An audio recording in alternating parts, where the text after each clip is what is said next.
Good morning, students. Today we are going to start lesson 1 of Civics. Why Democracy? The name of the chapter is Why Democracy. There are different kinds of government, like there is monarchical form of government, there is dictatorship form of government. But why only democratic form of government is said to be the best government? Now let us know what is monarchical form of government. It means king or queen has the absolute power to run and rule the country. They get the power by hereditary rights. Hereditary means from their fathers and grandfathers. That rule is throne is transferred from fathers and grandfathers to their sons and grandsons. They have a group of advisors. They they have the group of advisors who help them to govern the uh, country. For example, Saudi Arabia. Then the next form of government is dictatorship. Here the power is in the hands of a single person or a group of people, and that power is captured by force. Generally, here in this type of government, people do not have any civil rights or freedom to form any association.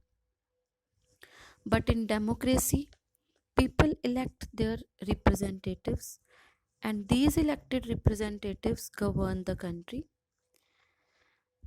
They govern the country for a fixed period of time, that is also called a term, and in our country, that term is of 5 years. After 5 years, again the elections are held, people choose their representatives, and then a new government is formed. Government Democratic government functions according to the principles which are laid down in the constitution. Examples of democracy are India and USA. Now the term democracy, it has come from Greek word demokratos. Demokrato means rule by the common people. Now our next topic is evolution of democracy in modern societies. Magna Carta, it was considered to be the greatest constitutional document. It was formalized in 13th century, and it was formed for the freedom of individual against the arbitrary authority of the despot. Arbitrary means that unlimited power without considering the wishes of the people. So that time, and despot means cruel ruler. So that the people can get freedom from the this unlimited power of the cruel ruler, this Magna Carta was formalized. According to this Magna Carta, the king agreed that he will use his powers according to the law. There were restrictions on his powers. He cannot misuse his powers. He had to obey the law like all the other people were obeying. And if in case he will break the law, he could be removed by the nobles. Then many democratic changes took place in America also after the War of Independence. The new government of America adopted the Bill of Rights. According to Bill of Rights, certain rights were granted to the citizens, and constitution also came into force in 1789. Then similarly in France also in 1789 there was a French revolution, and with the French revolution there was end of monarchy. At that time King Louis XVI was ruling. It was monarchy, I have already told you, where kings and queens rule. So with this, the monarchy was French Revolution overthrew the monarchical rule, and in August 1789 there was a declaration of rights of man and citizens in France.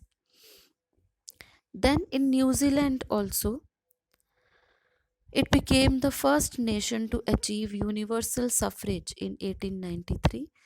Suffrage means right to vote. Universal suffrage means that everyone was having the right to vote. There were certain conditions of age and sex also, because women were not eligible to stand for parliament until 1919. These changes became possible due to wars, decolonization. Decolonization means ending of the colonial rule. As in our country also, there was a colonial rule of British, and people are our freedom fighters struggled a lot to get freedom from the British, and that was decolonization. So these all changes were possible because of wars, decolonization, religious and economic circumstances. The World War I led to the formation of new democratic nation states in Europe. But in 1920, there was a Great Depression, and due to this Great Depression, there were many economic problems and there was large scale unemployment.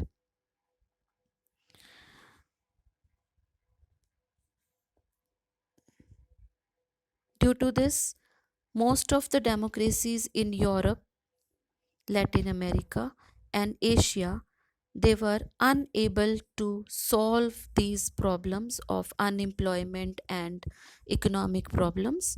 So the result was that several countries they adopted dictatorship. There was dictatorship established in certain countries. After Second World War and the formation of United Nations, the newly independent colonies they preferred for democracy. When after the Second World War, United Nations were formed, and the colonies which became independent, they preferred for democracy, and they did not wanted to join any type of power bloc because they wanted peace in their countries. India emerged as the world's largest democracy, and still it is the largest democracy. After independence, India adopted principle of universal adult franchise. Universal adult franchise means that people who are 18 years of age or above, they have the right to vote. That is called universal adult franchise. And they adopted constitution also, and it came into force on 26 January 1950, the day which is celebrated as the Republic Day.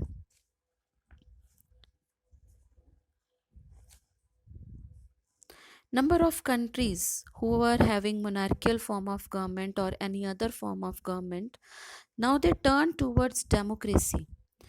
There are still several countries where the struggle against military or dictatorship is going on. Still, there are many countries where democracy is not there, and the people are struggling against the military rule or against the dictatorship. Now, there are two pillars of democracy on which the democracy stands. First is constitution, and the other is equality before law and the rule of law. Now, what is the significance of constitution? Why our constitution framers enacted this constitution and they enforced this constitution? Because the constitution of the country provides the guidelines according to which any government functions in a democratic government. So we, what do we mean by that? That a government in a democratic form of government, the government functions according to the guidelines which are given in the constitution. constitution is superior to all the laws of the country. It limits the authority of the government, means according to constitution the government cannot misuse its powers. It has limited the powers of the government, and it has divided the power in different organs of government. Which are the organs of government?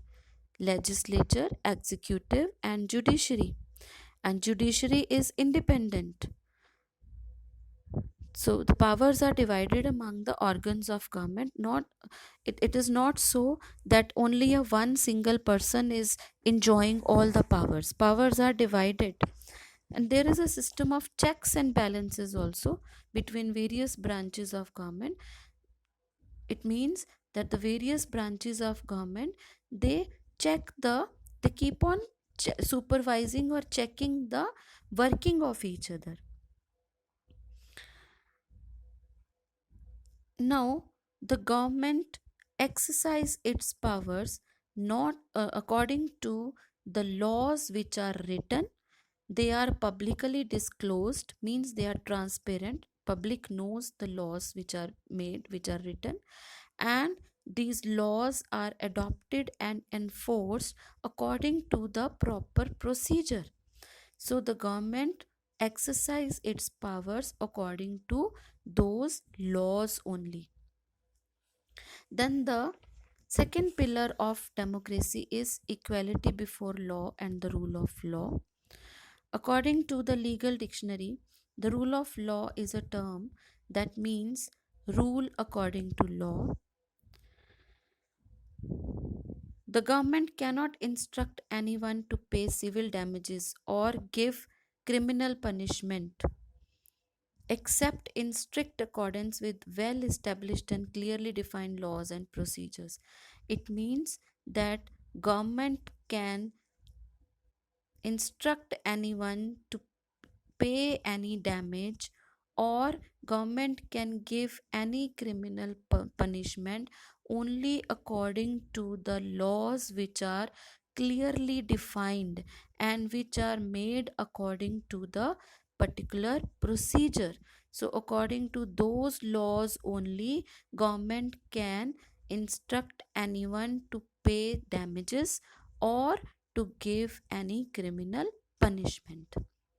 Then is rule under law. The laws, it means that the laws are one and same for everyone. It does not discriminate with anyone. Law is same for all, and all the branches of government are also not above the law, and no public official can act on his whims. Whims means desire. No public officer or no government officer can act according to his desire outside the law. He cannot break the law and do whatever he wants to do.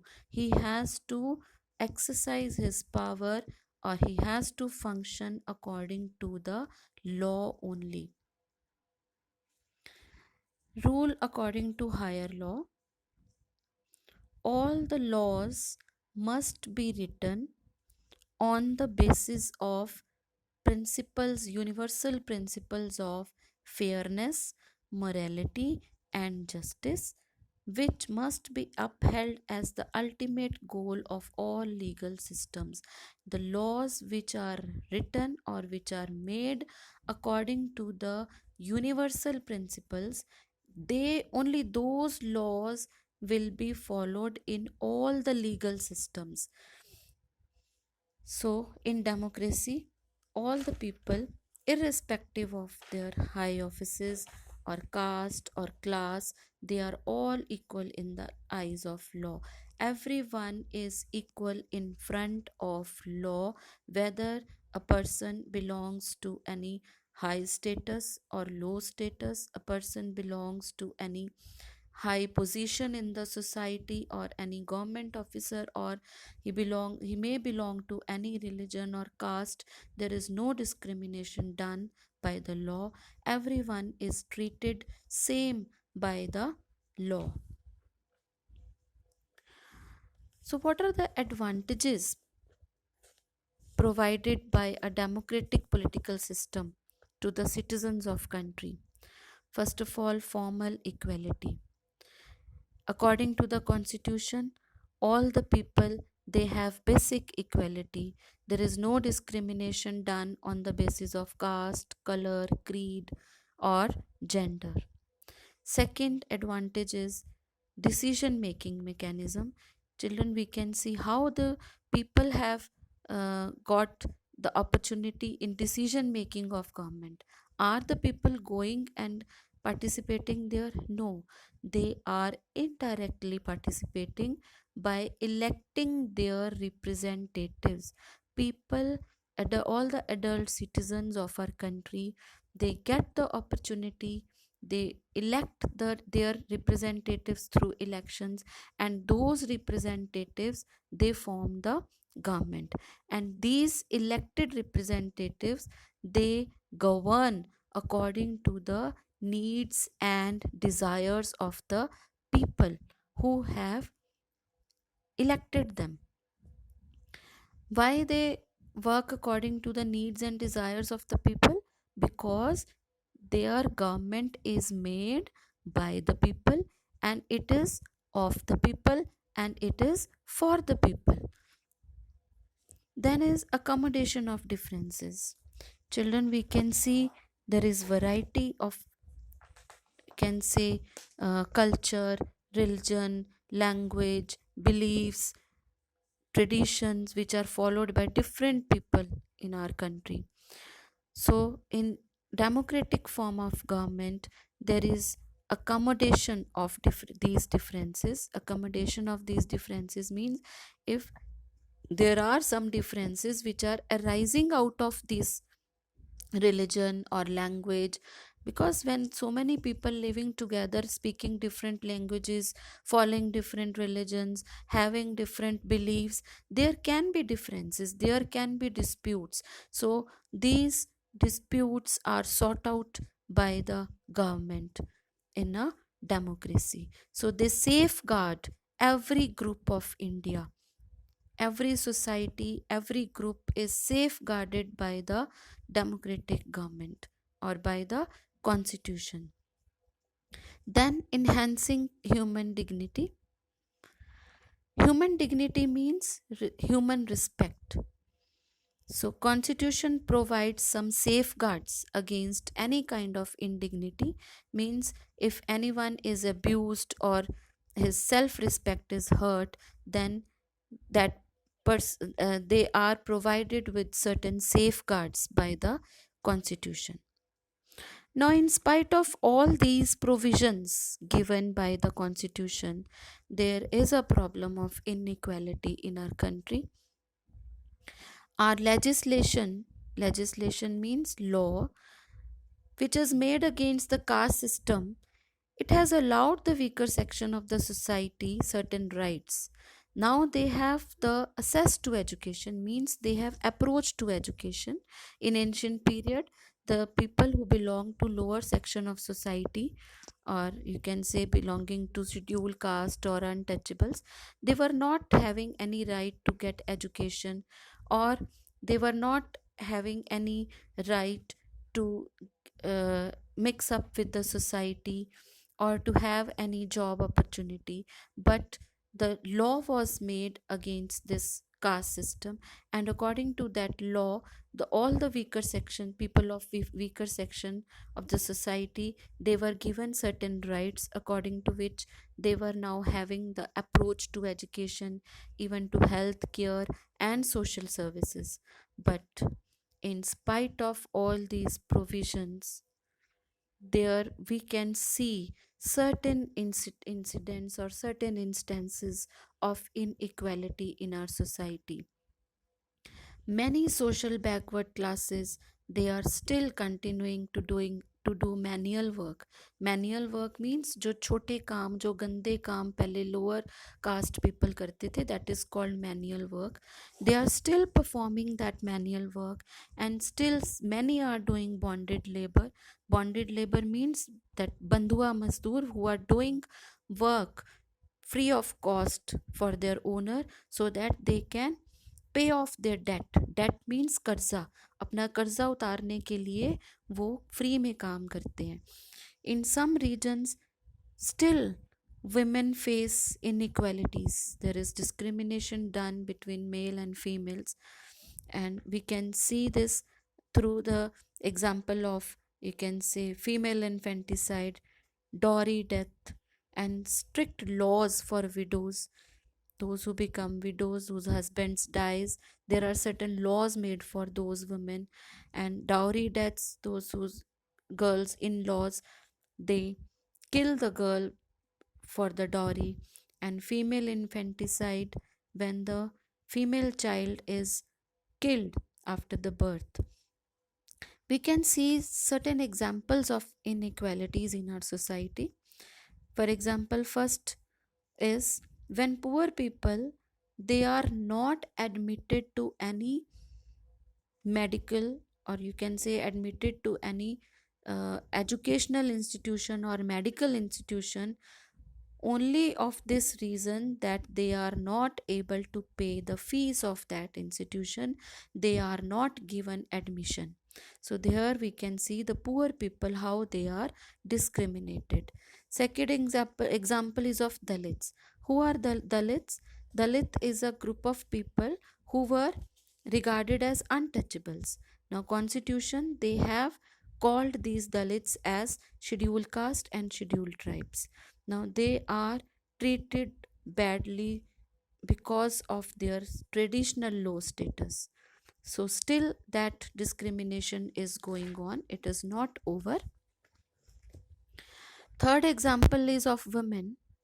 When women are treated as inferior to men, they are not treated as equal to men, they are treated inferior to men in the family, and they are not given equal opportunity in the, they are not given equal salary or wages, they are not given equal status at the workplace. So they face, women face discrimination at so many places, in the family also, in the workplace also.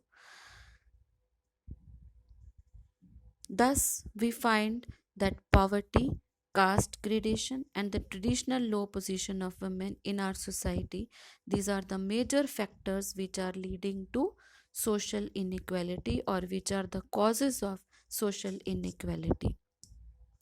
Now, what efforts government has done to promote equality and to remove or to abolish inequality? Government has taken certain steps so that they can improve the quality of life of the people who belong to lower section of society, or those people who belong to backward classes. What they have done, the education and food has been made free to the children who are coming from the lower section of society. In government jobs, seats are reserved for these people. Health camps are organized, and there are certain policies which ensure them homes, which provide them homes. There are certain other schemes like midday meals, they are also started in the government schools. It increased the attendance of the poor and disadvantaged children in the school, and they, all the children belonging to different caste, they sit together and have their meals, and generally these meals are cooked by Dalit women. So this uh, helps to remove the bias of other caste children towards Dalits, as they accept them as their own friends. But there is a lot to be done. In spite of these steps taken by the Indian government, there is lot to be done. If a country has to move ahead, then all the sections of Indian society have to move together. General progress of country is possible only if the condition of Dalits and poor people will be improved. Now, this discrimination or inequality is exists not only in India, but it exists in many other countries also. For example, the African Americans. they still face some inequalities in USA. Rosa Parks and Martin Luther King, they have struggled a lot against this discrimination or inequality which was going on in USA, but still it is still existing in USA. The struggle against inequality only strengthens the democratic element of the government. So, children, with this, we end up with the chapter. So, I will send you the exercises and question answers. Write them neatly without doing cuttings and without doing spelling mistakes in your registers, and learn them also. Keep on learning one by one all the chapters. So, children, have a nice day.